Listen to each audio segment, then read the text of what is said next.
Well hello दोस्तों, मेरा नाम है अनुराग और आप देख रहे हैं टुडे क्लासेस। तो दोस्तों, आज मैं लेके आऊँ क्लास 12th के लिए सिंथेसिस, जो कि पिछले वर्ष का अनसॉल्व पेपर है। ठीक है दोस्तों, तो आज हम लोग सीखने जा रहे हैं सिंथेसिस में। देखिए, सिंथेसिस जो होता है वो 3 तरीके से होता है। एक होता है कि 2 सिंपल सेंटेंस को मिलाकर एक सिंपल सेंटेंस में बनाना, ठीक है। और अगला होता है कि 2 सिंपल सेंटेंस को मिलाकर एक कॉम्प्लेक्स सेंटेंस बनाना। फिर उसके बाद होता है कि 2 सिंपल सेंटेंस को मिलाकर एक कंपाउंड सेंटेंस बनाना। तो आज जो हम लोग सीखने जा रहे हैं वो है 2 सिंपल सेंटेंस को मिलाकर एक सिंपल सेंटेंस बनाना, ठीक है। तो चलिए आज शुरू करते हैं सिंपल सेंटेंस के बारे में, जो कि आपके पिछले साल प्रीवियस ईयर में लगभग सभी स्टेट में दिया हुआ एक सेंटेंस था कि 2 सिंपल सेंटेंस को मिलाकर एक सिंपल सेंटेंस बनाना है, ठीक है। प्रीवियस ईयर लगभग सभी स्टेट में ये सवाल पूछा गया है। तो चलिए शुरू करते हैं दोस्तों। क्या है, सिंपल सेंटेंस बनाने के लिए हमारे पास कई तरीके हैं। जैसे हम पार्टिसिपल के द्वारा भी बना सकते हैं, इन्फिनिटिव के द्वारा भी बना सकते हैं, बहुत सारे तरीकों से बना सकते हैं। चलिए उदाहरण के माध्यम से शुरू करते हैं, जो कि पिछले वर्ष में पूछा है, ठीक है। जैसे पहला एग्जाम्पल है, Priya wanted to pass the examination, ठीक है। पहला जो एग्जाम्पल है ये है, प्रिया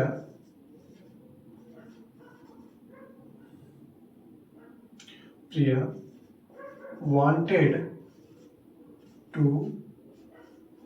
पास द एग्जामिनेशन, ठीक है। Priya wanted to pass the examination. She worked hard, she worked hard, ठीक है। क्या हो गया, शी वर्कड हार्ड, ठीक है दोस्तों। चलिए ध्यान से समझते हैं। इसमें हम इन्फिनिटिव का प्रयोग करते हैं। किसका प्रयोग करते हैं? इन्फिनिटिव का। देखिए इन्फिनिटिव होता क्या है, तो सबसे पहले इन्फिनिटिव जो होता है वह टू लगाने से, यानी वर्ब के फर्स्ट फॉर्म के साथ क्या लगा देना होता है, टू, ठीक है। टू के साथ अगर हम वर्ब का फर्स्ट फॉर्म लगाते हैं तो वो हमारा इन्फिनिटिव बनता है, ठीक है। और इसका अर्थ हिंदी में ना, नी, ने ऐसा करके आता है, ठीक है। तो याद रखिएगा सबसे पहली बात कि इन्फिनिटिव का प्रयोग क्या किया जाता है भाई, टू के साथ वर्ब का फर्स्ट फॉर्म लगा के होता है। और इसका अर्थ क्या होता है, ना, नी, ने करके आता है। इसका प्रयोग सिंपल सेंटेंस में तब किया जाता है जब हम ये देखते हैं कि एक सेंटेंस, ठीक है, और मतलब 2 सेंटेंस दिए गए हैं। देखें, Priya wanted to pass the examination, यहां तक एक सेंटेंस है, फुल स्टॉप लगा हुआ है। शी वर्कड हार्ड, यहां दूसरा सेंटेंस है। तो इसका प्रयोग यानी इन्फिनिटिव का प्रयोग, इन्फिनिटिव का प्रयोग तब करते हैं जब किसी वाक्य में उद्देश्य दिखाया गया हो या परिणाम दिखाने की कोशिश हो, ठीक है। तो याद रख लीजिएगा, इन्फिनिटिव का प्रयोग तब किया जाता है जब वाक्य में क्या दिखाया गया हो, उद्देश्य या परिणाम दिखाया गया हो, ठीक है। तब हम किसका प्रयोग करते हैं, तब इन्फिनिटिव का प्रयोग करते हैं, ठीक है। तो जैसे देखिए वाक्य क्या है, Priya wanted to pass the examination, Priya wanted to pass the examination. Priya क्या चाहती है भाई, एग्जामिनेशन में पास होना चाहते हैं, ठीक है। सी वर्कड हार्ड, वह कठिन परिश्रम कर रही है। अब यहां समझने की बात है कि हमारा यानी उद्देश्य या परिणाम किस वाक्य में दिखा है। जिस भी वाक्य में हमारा परिणाम या उद्देश्य दिखा रहा होगा, ठीक है, उसी वाक्य को हम इन्फिनिटिव बनाएंगे, उसी वाक्य को क्या दिखाएंगे, इन्फिनिटिव बनाएंगे, ठीक है। तो चलिए ध्यान दीजिएगा। देखिए, सी वर्कड हार्ड, वह कठिन परिश्रम कर रही है, ठीक है, वह कठिन परिश्रम की। अब ध्यान दीजिएगा, वह कठिन परिश्रम की, क्या इसमें कोई हमको उद्देश्य या परिणाम दिख रहा है?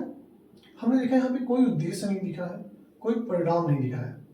यहाँ पे क्या है, वह चाहती है, क्या होना चाहती है, पास होना चाहती है। उसका उद्देश्य क्या है, कठिन परिश्रम करने का उद्देश्य क्या है, क्यों करना चाहती है वह कठिन परिश्रम? क्योंकि वह एग्जाम में पास होना चाहती है। वह एग्जाम में क्या होना चाहती है, पास होना चाहती है।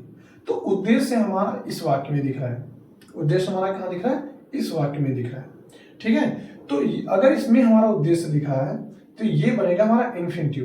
क्या बनेगा, इन्फिनिटिव, ठीक है। और इस सेंटेंस को हम सबसे पहले लिखेंगे। ठीक है, तो ये इस तरीके से हो जाएगा।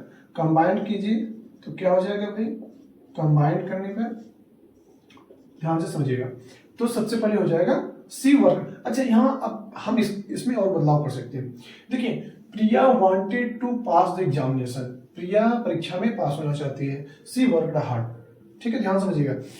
यहाँ पे जो सी है, सी माने वह, ये किसके लिए कहा गया है? तो हम देख रहे हैं यहाँ पे जो सी है, इसका मतलब ये है, ये प्रिया से ही मतलब रखता है। प्रिया ही एग्जाम में पास होना चाहती है, तो वही कठिन परिश्रम कर रही है। तो सी का मतलब यहाँ पे कौन? प्रिया। ठीक है, तो यानी हम सी की जगह प्रिया लिख सकते हैं बिल्कुल इजीली। तो हम लिख सकते हैं बिल्कुल, ठीक है, प्रिया, प्रिया वर्कड हार्ड, प्रिया वर्कड हार्ड। ठीक है, अब अभी हम लोगों ने इन्फिनिटिव कैसे बनाना है भाई? इन्फिनिटिव का प्रयोग, सबसे पहली बात ये आपके लिए एकदम बिल्कुल दिमाग बैठ जाना चाहिए कि भाई इन्फिनिटिव का प्रयोग तब किया जाता है जब वाक्य में क्या दिख रहा हो? उद्देश्य या परिणाम दिख रहा हो। वाक्य में क्या दिख रहा हो? उद्देश्य या परिणाम दिख रहा हो, तब हम इन्फिनिटिव का प्रयोग करते हैं। तो हमने देखा हुआ यहाँ एग्जाम में पास होना चाहती है, उसका वो एक उद्देश्य है, इस काम को करने का एक उद्देश्य है क्या? कि वो पास होना चाहती है। इसलिए हम लोग यहाँ किसका प्रयोग कर रहे हैं? इन्फिनिटिव का प्रयोग कर रहे हैं। ठीक है, तो इन्फिनिटिव का जो जिसमें उद्देश्य दिख रहा है उसी को इन्फिनिटिव बनाएंगे। तो दूसरे वाक्य को पहले लिख दिया, प्रिया वर्कड हार्ड। ठीक है, किस लिए? To pass the examination. ठीक है, टू पास द एग्जामिनेशन, यानी टू के साथ वर्ब का फर्स्ट फॉर्म। तो चलिए टू, इसके बाद पास, ये है हमारा वर्ब, इसका फर्स्ट फॉर्म। ठीक है, और इसके बाद एग्जामिनेशन।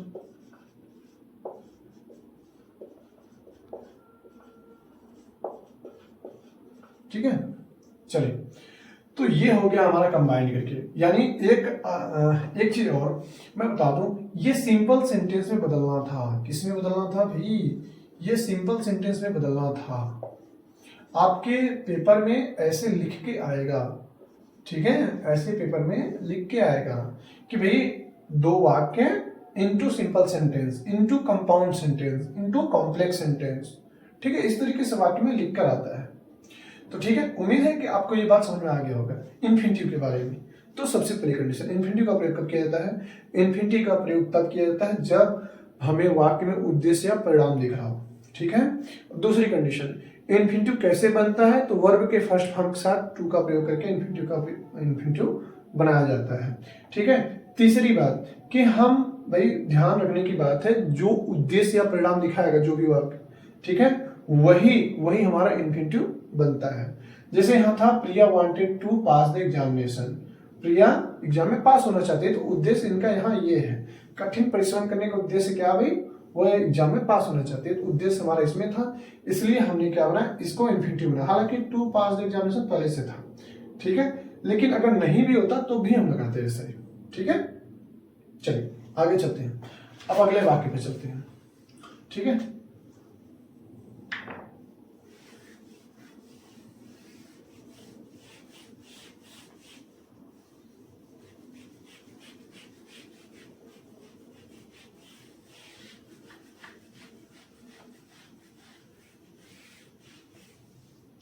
अगला वाक्य हमारा क्या है भाई? The patient is very weak. अगला वाक्य,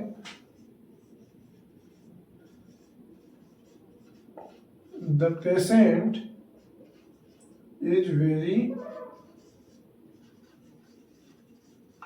वीक। ठीक है, इसके बाद क्या है? He can not walk up stair, he can not walk up stairs. ठीक है, इसको किसमें बनाना भाई? इसको बनाना था सिंपल सेंटेंस में। किसमें बनाना है? सिंपल सेंटेंस में। ठीक है, चलिए ध्यान दीजिएगा। ठीक है, तो हम यहां पे जो है ही the patient is very weak, he can not walk up stairs, simple sentence बनाना है, तो यहां पे इन्फिनिटिव का ही प्रयोग करना है। किसका प्रयोग करना है? इन्फिनिटिव का ही प्रयोग करना है। अच्छा ध्यान दीजिएगा, यहां पे वेरी शब्द आया हुआ है, ठीक है। और इस एक बात और समझ लीजिएगा, अभी मैं समझा रहा हूं आपको कि वेरी और कैन नॉट अगर ये आता है तो हमें क्या करना चाहिए, ठीक है, ध्यान से समझिएगा। वेरी और कैन नॉट अभी आपको मैं समझा रहा हूं। देखिए वेरी और इसके साथ अगर वाक्य में अगले किसी वाक्य में अगर सिंथेसिस करना है उसके साथ कैन नॉट, ठीक है, या फिर नॉट इम्पॉसिबल,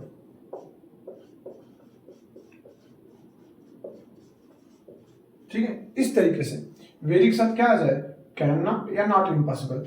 तो हम वेरी को क्या बना देते हैं, वेरी को बना देते हैं टू, ठीक है, ठीक है। ये देखिए टू का अर्थ क्या होता है, टू का अर्थ होता है मतलब अत्यधिक, अधिक। लेकिन इस जिसे आप समझिएगा इस बात को, वेरी का मतलब भी अधिक होता है, वेरी का मतलब भी क्या होता है हमारा, अधिक होता है, इसका भी मतलब अधिक होता है, ठीक है। लेकिन समझने की क्या बात है, वेरी जो है ये हमारा सिर्फ मात्रा दिखाता है, ठीक है। मेरे पास बहुत पैसा है यानी पैसा बहुत है, ठीक है, बात समझे। वह मतलब कोई भी चीज देखिए वो बहुत कमजोर है यानी उसके अंदर कमजोरी ज्यादा है। लेकिन यहाँ पे जो टू है जिसका अर्थ अधिक होता है, ये ऐसे चीज को दिखा रहा होता है यानी इतना ज्यादा है कि आप वो काम नहीं कर पाएंगे, ठीक है। इसमें एक नकारात्मक भाव छुपा होता है, इसमें क्या होता है, नकारात्मक भाव छुपा होता है, इसमें आप काम न कर मतलब काम नहीं हो पाता इसकी वजह से, ठीक है। तो वो ये अधिक है, ठीक है। और ये जो वेरी है ये सिर्फ मात्रा को दिखाता है कि आपके पास ये चीज ज्यादा है, बात समझ में आ रही। तो चलिए समझते हैं। तो जब वेरी के साथ कैन नॉट या नॉट इम्पॉसिबल शब्द दिया होता है तो हम वेरी को क्या बना देते हैं, टू बना देते हैं, ठीक है। वेरी को क्या बना देते हैं, टू बना देते हैं। और जिस चीज में जो यानी इसके कारण क्या नहीं हो पा रहा है, ध्यान दीजिएगा, इसके कारण क्या नहीं हो पा रहा है उसी को इन्फिनिटिव बना देते हैं। बात समझ आ नहीं, ध्यान से समझिएगा। देखिए आप इन्फिनिटिव पढ़ना हो या इस तरीके से तो एक अलग से क्लास पढ़ाई जाती है, यहाँ पे हम क्या कर रहे हैं, रिवीजन कर रहे हैं, ठीक है। बहुत बढ़िया से एकदम प्यारा सा रिवीजन कर रहे हैं, इसलिए आपको बहुत ज्यादा डिटेल में मैं नहीं समझा सकता, आपको थोड़ा सा मतलब इन्फिनिटिव पर ध्यान देना होगा, ठीक है। तो आप इतना समझिए कि अगर वेरी के साथ कैन नॉट आता है तो वेरी को टू बना दिया जाता है। और जिसे मान लीजिए वीक यानी कमजोर है, इसकी वजह से क्या नहीं कर पा रहा है, वो सीढ़ियों पर नहीं चल पा रहा है, वो सीढ़ियों पर नहीं चल पा रहा। तो जिसमें नहीं हो पा रहा यानी परिणाम ये रहा, ये हमारा क्या है, परिणाम है। तो जब इसमें परिणाम दिख रहा है इसके वजह से परिणाम क्या हुआ, वो चल नहीं पा रहा है। तो जब परिणाम जिसमें दिखता है उसी को हम क्या बना देंगे, इन्फिनिटिव बना देंगे, ठीक है। तो चलिए इसको कंबाइन करते हैं, ठीक है, कंबाइंड यहीं से कर लेते हैं, ठीक है। चलिए कंबाइन करते हैं, कंबाइन करने से क्या होता है, देखिए क्या हो जाएगा भाई, द पेशेंट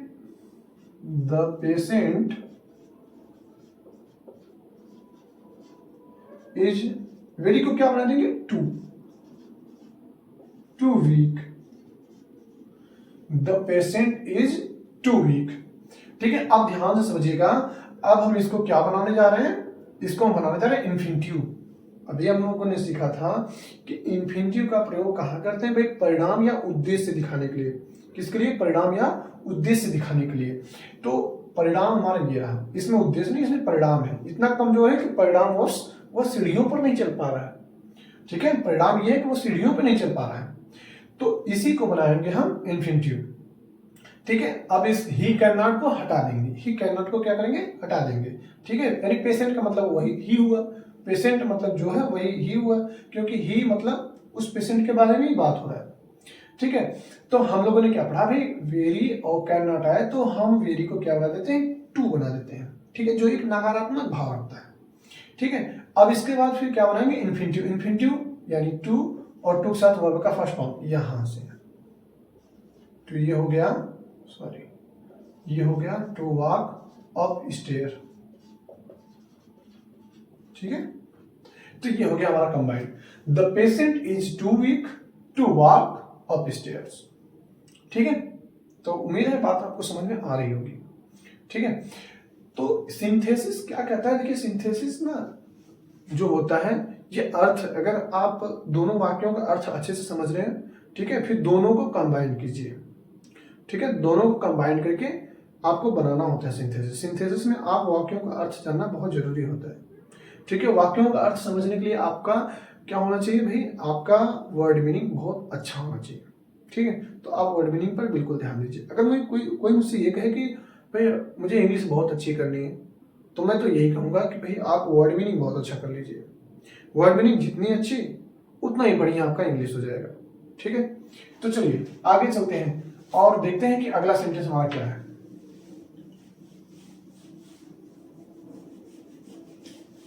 उम्मीद है इन्फिनिटिव की बात आपको समझ में आ रही होगी। इन्फिनिटिव का प्रयोग कहाँ किया जाता है भाई? इन्फिनिटिव का प्रयोग जो होता है वो परिणाम या उद्देश्य दिखाने के लिए किया जाता है। इन्फिनिटिव जो होता है ये वर्ब के फर्स्ट फॉर्म के साथ बनाया जाता है। ठीक है, और इसका अर्थ हिंदी में क्या आता है? ना नी ने, ना नी नी करके आता है। ठीक है, तो ये बात थी इन्फिनिटिव के बारे में। चलिए अगले वाक्य पे चलते हैं। अगला वाक्य क्या है भाई? ठीक है, बिल्कुल ऐसा ही है। He was so tired, he was so tired। ठीक है, और इसके बाद क्या है भाई? इसके बाद he could not run, he could not run। ठीक है, तो देखिए वो इतना थका हुआ है कि वह दौड़ नहीं सकता। परिणाम ये रहा कि वह दौड़ ही नहीं सकता, ये हमारा परिणाम है। ठीक है, तो उद्देश्य या परिणाम दिखाया जा रहा है, तो जाहिर सी बात है यहाँ इन्फिनिटिव का प्रयोग किया जाएगा। ठीक है, तो चलिए शुरू कर देते हैं भाई। ये हो जाएगा ही was too tired, he was too tired. देखिए सो के साथ कुड नॉट। ठीक है, बिल्कुल यही हाल है, वेरी के साथ कुड नॉट, कैन नॉट। ठीक है, तो he was too tired to run, to run.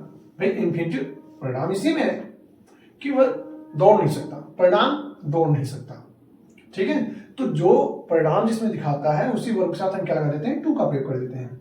ठीक है, तो टू लगा के इन्फिनिटिव बना लिया। He was too tired to run. ठीक है, ये रहा हमारा सेंटेंस, बिल्कुल हाँ। ठीक है, आएगा समझ में? He was too tired to run. चलिए आगे चले।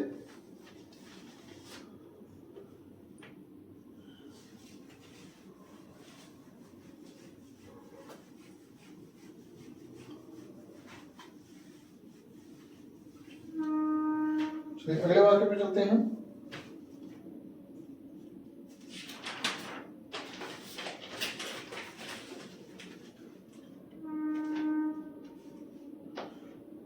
ठीक है, अगला है द एग्जामिनेशन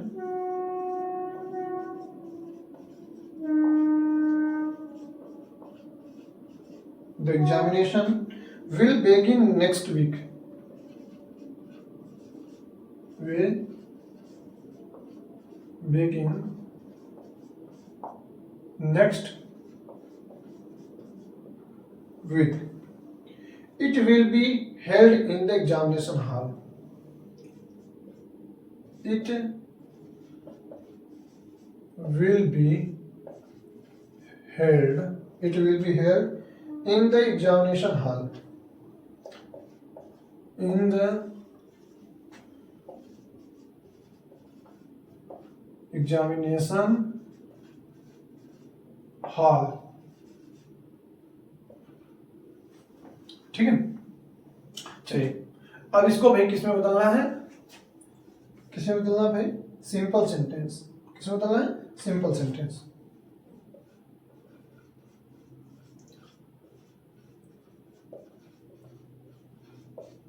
ठीक है, किसमें बदलना भाई? सिंपल सेंटेंस से बनाना है। ठीक है, चलिए ध्यान समझिएगा। अच्छा, अब यहां देखिए the examination will begin next week. ठीक है, यानी एग्जामिनेशन क्या होने वाला है? अगले सप्ताह से शुरू होगा। It will be held in the examination hall, और ये कहाँ होगा? एक एग्जामिनेशन हॉल में होगा। ठीक है, कहाँ होगा? एग्जामिनेशन हॉल में होगा। तो अब यहां समझने की बात है, देखिएगा प्रीपोजिशन फ्रेज इसमें आया हुआ है। क्या आया हुआ भाई हमारा? Preposition phrase. ठीक है, प्रीपोजिशन फ्रेज मतलब स्थान को दिखाता है, दिशा को दिखाता है, समय को बताता है। ठीक है, तो ऐसे फ्रेज जो स्थान, समय, दिशा को दिखाते हैं, यानी जिसमें प्रीपोजिशन आया हुआ होता है, उसे हम बोलते हैं प्रीपोजिशन फ्रेज, प्रीपोजिशनल फ्रेज। ठीक है, ध्यान से समझिएगा। अब प्रीपोजिशन क्या होता है भाई? प्रीपोजिशन जैसे इन, इनटू, अपॉन, ऑन, ओवर, ठीक है, एट, ये हमारे प्रीपोजिशन ही होते हैं। ठीक है, अभी के लिए आप इतना समझ लीजिए कि ये सब हमारे क्या होते हैं? प्रीपोजिशन होते हैं। ठीक है, तो यहाँ पे प्रीपोजिशनल फ्रेज आया हुआ है। ठीक है, देखिएगा, ना तो इसमें कोई उद्देश्य है, ठीक है, ना उसमें कोई उद्देश्य है, और जब उद्देश्य है ही नहीं तो यहाँ इन्फिनिटिव का प्रयोग नहीं हो सकता। यहाँ पे स्थान दिखाया गया है कि जो एग्जामिनेशन होगा वो कहाँ होगा भाई? वो एग्जामिनेशन हॉल में होगा। कहाँ होगा? Examination hall. तो अभी मैंने जस्ट बताया ना कि ये प्रीपोजिशनल फ्रेज है जिसमें स्थान बताया जाता है, दिशा बताई जाती है, समय बताया जाता है। ठीक है, तो इसमें बताया गया है कि वह कहाँ होगा? एग्जामिनेशन हॉल में होगा। ये एक जगह है, यानी स्थान दिखाया गया है। तो यहाँ पे प्रीपोजिशनल फ्रेज है। ठीक है, ये रहा प्रीपोजिशनल फ्रेज। ठीक है, फ्रेज और क्लाज दो अलग अलग शब्द, मतलब एक शब्दों का समूह होता है। दोनों ही शब्दों के समूह होते हैं। क्लाज भी होता है, हमारा फ्रेज भी होता है। ठीक है, चलिए अब फ्रेज और क्लाज पे अलग किसी टॉपिक पर बात करेंगे। ठीक है, यहाँ पे आप समझिए कि यहाँ पे स्थान बता हुआ है, इन द एग्जामिनेशन हॉल, इस तरीके से आप समझ लीजिए। ठीक है, तो इन यानी में, यहाँ से प्रीपोजिशन हो रहा है, तो ये सभी हमारा, यानी इनके बाद से जो ये हमारा शब्दों का एक समूह है, इन द एग्जामिनेशन हॉल, ये हमारा क्या है? प्रीपोजिशनल फ्रेज है। ठीक है, तो चलिए इसको सिंथेसिस करते हैं सिंपल सेंटेंस में। ठीक है, तो प्रीपोजिशनल फ्रेज को क्या कर देते हैं भाई? प्रीपोजिशनल फ्रेज को हम, जैसे मान लीजिए इस, देखिए दो वाक्य है। ठीक है, the examination will begin next week. ठीक है, एग्जामिनेशन अगले सप्ताह होगा। ये एक समाचार की तरह है, बताया गया आपको कि एग्जामिनेशन अगले सप्ताह में होगा। स्थान किसमें दिखाया गया? इस वाक्य में दिखाया गया, इट विल बी, ठीक है, it will be held in the examination hall. ठीक है, ये इसमें स्थान दिखाया गया। तो ये है हमारे प्रीपोजिशनल फ्रेज। तो प्रीपोजिशनल फ्रेज को क्या कर देते हैं? जो अदर सेंटेंस होता है उसी के लास्ट में जोड़ दिया जाता है। बिल्कुल सिंपल है भाई, बिल्कुल ही सिंपल है। ठीक है, तो चलिए शुरू कर देते हैं। तो ये हमारे प्रीपोजिशनल फ्रेज को मैं बाद में लिखूंगा, सबसे पहले इसको लिखूंगा, है ना? कितना इजी है, इजी है, हर चीज इजी ही होता है, बस जब तक हमको समझ में नहीं आता, समझ में आने लगता तो वो हमारा इजी ही हो जाता है। ठीक है, चलिए शुरू करते हैं। तो कंबाइन करते हैं सिंपल सेंटेंस में। ठीक है, क्या होगा भाई? The examination will begin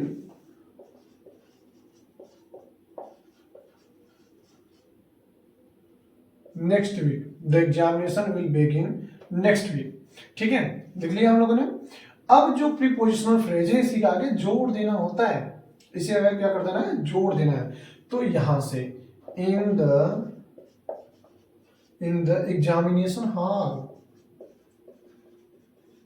examination hall. ठीक है, लीजिए बन गया सिंपल सेंटेंस में। The examination will begin next week in the examination hall. बहुत ही सिंपल था prepositional phrase.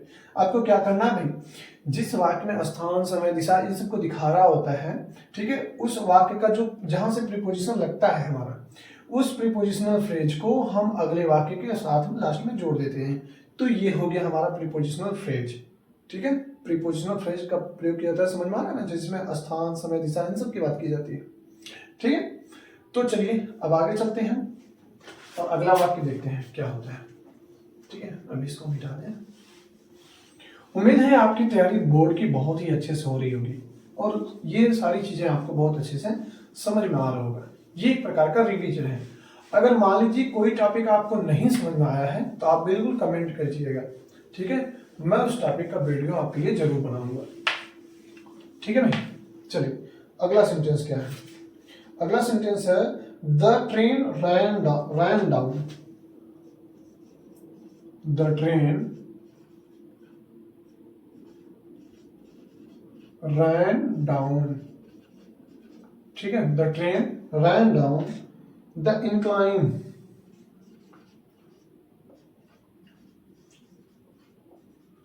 The incline, the train rain down the incline, full stop. आगे है the train attained great speed, the train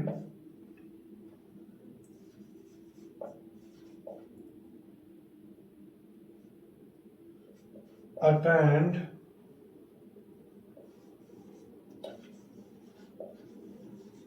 great speed. ठीक है, चलिए ध्यान दीजिएगा। The train rain down the incline, full stop. The train attained great speed, the train rain down the incline, the train attend the great speed. ठीक है, तो चलिए ध्यान दीजिएगा। देखिए इस वाक्य में क्या है, इसको किस में बदलना था, सिंपल सेंटेंस में बनाना है। यानी जो भी आज हम पढ़ रहे हैं सब के सब सिंपल सेंटेंस में ही बनाने हैं आपको। ठीक है, यानी दो सिंपल सेंटेंस को मिलाकर एक सिंपल सेंटेंस बनाना। ठीक है, इसको फॉर्मेशन ऑफ सेंटेंसेस भी कहते हैं। तो ध्यान से समझिए, चलिए भाई वाक्य को समझते हैं। क्या लिखा है, the train rain down the incline, the train attained great speed. यहां तक एक वाक्य था, यहां तक दूसरा वाक्य है। अच्छा, यहां पे अगर हम देखें इस बात को तो हम देख रहे हैं कि the train rain down the incline, यानी ट्रेन जब चलना स्टार्ट कर देती है इंक्लाइन एक सीधी में, the train attained great speed, फिर इसके बाद ट्रेन क्या करती है, एक बहुत बढ़िया सा एक स्पीड पकड़ लेती है। यानी यहां पे आप समझिएगा इस बात को कि एक काम पूरी तरीके से थोड़ी खत्म हुआ है। यानी ट्रेन चल रही थी, चलते चलते बढ़िया स्पीड पकड़ ली। ठीक है, ट्रेन जो चल रही थी चलते चलते अच्छी स्पीड पकड़ ली।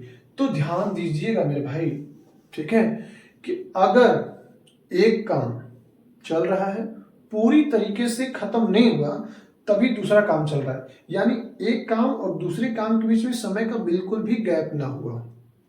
ठीक है, ध्यान समझिए मैं क्या कर रहा हूं कि एक काम आप कर रहे हैं उसके बाद तुरंत ही दूसरा काम करें, यानी पहले काम और दूसरे काम के बीच में समय का बिल्कुल भी कोई लोप ना हुआ, यानी गैप ही ना हुआ उस समय का, बिल्कुल समय ना लगा हो। कभी कभी ऐसा भी होता है जब दो काम एक साथ हो रहे होते हैं। ठीक है, तो ऐसी कंडीशन में हम किसका प्रयोग करते हैं, इसमें हम करते हैं प्रेजेंट पार्टिसिपल का प्रयोग करते हैं। किसका प्रयोग किया जाता है भाई, प्रेजेंट पार्टिसिपल। जी हाँ दोस्तों, पार्टिसिपल कितने प्रकार के होते हैं, 3 प्रकार के होते हैं, प्रेजेंट पार्टिसिपल, पास्ट पार्टिसिपल और परफेक्ट पार्टिसिपल। ठीक है, तो पार्टिसिपल 3 प्रकार के होते हैं, ठीक, प्रेजेंट, पास्ट और परफेक्ट। अब यहां देखिएगा, प्रेजेंट पार्टिसिपल जो होता है उसका प्रयोग तब किया जाता है, ठीक है, जब एक कार्य पूरी तरीके से समाप्त न हुआ हो तभी दूसरा कार्य शुरू हो गया, या दो कार्य एक साथ हो रहे हो तो हम किसका प्रयोग करते हैं, तो हम प्रेजेंट पार्टिसिपल का प्रयोग करते हैं। ठीक है, और प्रेजेंट पार्टिसिपल बनता कैसे है, प्रेजेंट पार्टिसिपल जो होता है वर्ब के फर्स्ट फॉर्म में जोड़कर बनाया जाता है। ठीक है, वर्ब के फर्स्ट फॉर्म में जोड़कर बनाया जाता है। अच्छा ध्यान दीजिएगा, प्रेजेंट पार्टिसिपल जो भी हमारा वर्ब बनाया जाता है, देखिए प्रेजेंट पार्टिसिपल का प्रयोग ही तब करते हैं, पार्टिसिपल का प्रयोग तब करते हैं भाई, ठीक है, पार्टिसिपल का प्रयोग जब किया जाता है तो जिस सेंटेंस में हम पार्टिसिपल बनाते हैं, यानी दो कार्य अगर मान लीजिए हो रहे हैं, कोई पहला कार्य हो रहा है, ठीक है, जैसे आप वाक्य पढ़िएगा, ठीक है, इसके बाद फिर दूसरा कार्य, ठीक है, पहला कार्य दूसरा कार्य। तो यानी जब वाक्य पढ़ेंगे तो वाक्य पढ़ने के बाद आपको पता चलेगा कि पहले कौन सा कार्य हुआ है। तो जो कार्य पहले हुआ होता है उसी को हम क्या बना देते हैं, उसी को हम पार्टिसिपल बनाते हैं। उसी को क्या बनाते हैं भाई, उसी को हम पार्टिसिपल बनाते हैं। ध्यान दीजिएगा, दो वाक्य होंगे, दो वाक्यों में जो कार्य पहले हुआ होगा उसी को हम क्या बनाते हैं, पार्टिसिपल बनाया जाता है। और दोनों, ठीक है, उम्मीद है आपको बात समझ में आ गई होगी। चलिए, अब दोनों कार्य में अगर समय का गैप बिल्कुल न हुआ हो, दो कार्य लगभग एक साथ हो रहे हो, ठीक है, या समय का बिल्कुल गैप न हुआ हो, तो हम प्रेजेंट पार्टिसिपल लगाते हैं। और प्रेजेंट पार्टिसिपल कैसे बनाया जाता है भाई, आईएनजी के साथ वर्ब का फर्स्ट फॉर्म, आईएनजी के साथ वर्ब का फर्स्ट फॉर्म लगा के प्रेजेंट पार्टिसिपल बनाया जाता है। ठीक है, तो चलिए शुरू करते हैं। ध्यान दीजिएगा, the train rain down the incline, the train attained great speed. अब भाई ट्रेन डायरेक्टली तो ग्रेट स्पीड पकड़ नहीं ली, ठीक है, बढ़िया स्पीड तो पकड़ नहीं ली। पहले तो train rain down in the incline, पहले तो ट्रेन स्टार्ट हुई चलना, ठीक है, एक इंक्लाइन पर चलना स्टार्ट हुई, ठीक, तो पहले ट्रेन चलना स्टार्ट हुई थी, यानी कि इसी चीज को हम क्या बनाएंगे, प्रेजेंट पार्टिसिपल बनाएंगे इसी चीज को, क्योंकि ये कार्य पहले हुआ है। स्पीड तो उसने बाद में पकड़ा है, ठीक है, स्पीड उसने क्या किया, बाद में पकड़ा है, पहले ये कार्य हुआ है। तो जो कार्य पहले होता है हम उसी को पार्टिसिपल बनाते हैं। यहां देख रहे हैं कि यानी चलते चलते ट्रेन स्पीड पकड़ ली है, यानी एक कार्य के खत्म न होते ही दूसरा कार्य शुरू, यानी समय का उसी में गैप हुआ ही नहीं, ठीक है। तो चलिए अब इसको वर्ब का फर्स्ट फॉर्म बना के इसके साथ आईएनजी जोड़ देंगे, ठीक है।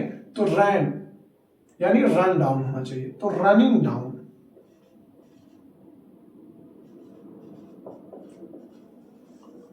Running down the incline, running down the incline, ठीक है, comma the train attained great speed, क्या हो जाएगा भाई, the train attained great speed, ठीक है। तो ये है हमारा हो गया कंबाइंड। अच्छा ध्यान दीजिएगा, पहले वाक्य से ही हम लोग क्या बना देते हैं, पहले वाक्य से ही यानी जो वाक्य कार्य पहले हुआ होगा उसी को हम बना देते हैं प्रेजेंट पार्टिसिपल, ठीक है, उसी को क्या बना दिया जाता है भाई, प्रेजेंट पार्टिसिपल बना दिया जाता है। तो बिल्कुल यहीं से शुरू होगा, ठीक है, the running down the incline the train attained great speed, ठीक है दोस्तों। तो चलिए उम्मीद है पार्टिसिपल भी आपको समझ में आ रहा होगा, ठीक है। तो चलिए अब आज की क्लास यहीं तक खत्म करते हैं। उम्मीद है आपको प्रीवियस ईयर